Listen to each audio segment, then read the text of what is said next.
Il n'avait que 12 ans lorsqu'on l'a assassiné. Et pourtant, en si peu de temps, il avait déjà fait trembler le monde. Il s'appelait Iqbal Masih, un enfant pakistanais. À 4 ans, il travaillait déjà dans un four. Vendu par sa famille pour rembourser une dette, il a travaillé en esclavage dans une usine au Pakistan. À 4 ans, il fut vendu à un fabricant de tapis pour rembourser une dette. Il a été enchaîné à un métier à tisser, condamné à plus de 10 heures de travail par jour. Ses mains, petites et fragiles, étaient jugées parfaites pour nouer les fils. Comme lui, des milliers d'enfants vivaient la même prison. Une prison sans barreaux, mais pleine de silence, de peur et d'injustice. Mais Iqbal n'a jamais baissé les yeux. À 10 ans, il participa à une manifestation contre l'esclavage des enfants. Il osa s'élever malgré les menaces, malgré les coups, malgré les pressions exercées sur sa famille. Il savait le prix de la vérité et pourtant, il a choisi le courage. Accueilli par un refuge du Front de libération du travail forcé, il put enfin retourner à l'école. Il ne cherchait pas seulement du pain pour survivre, il cherchait la justice pour vivre. En 1993, il commença à voyager à travers le monde dans des conférences devant des adultes puissants. Il dénonçait l'exploitation. Il appelait au boycott des tapis fabriqués par des mains d'enfants. Sa voix était frêle, mais son courage était plus fort que la peur, plus fort que l'argent, plus fort que le silence complice.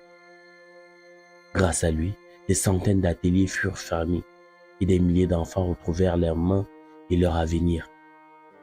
Le 16 avril 1995, alors qu'il rentrait chez lui à vélo, une balle mit fin à sa vie. Il avait seulement 12 ans. La vérité sur son assassinat n'a jamais été totalement éclaircie, mais ceux qui ont croisé son regard, ce mélange brûlant de colère juste et d'espérance lumineuse, savent que la graine qu'il a sémée ne mourra jamais. Iqbal disait, la seule chose qu'un enfant devrait tenir dans ses mains, c'est un stylo, pas un outil de travail. Il avait raison, car un stylo écrit l'avenir, alors que l'exploitation l'efface.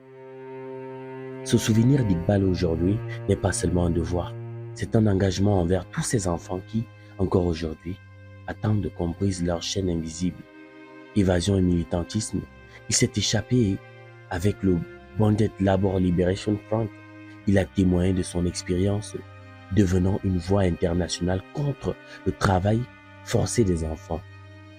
En reconnaissance, il a reçu des prix et a voyagé pour parler contre l'esclavage des enfants et à ouvrir des écoles pour les enfants libérés.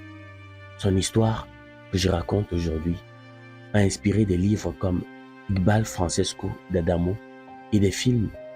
Il reste un puissant symbole de la lutte, les droits des enfants et la fin du travail forcé.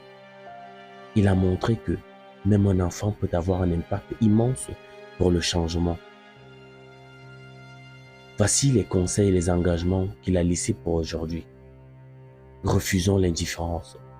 S'informer, c'est déjà résister. Consommons avec conscience parce que nos choix peuvent libérer ou enchaîner. Élevons nos choix pour ceux qui n'en ont pas encore la force. Protégeons l'enfance car une enfance volée est une humanité blessée. Éduquons car chaque enfant à l'école est une victoire contre l'esclavage.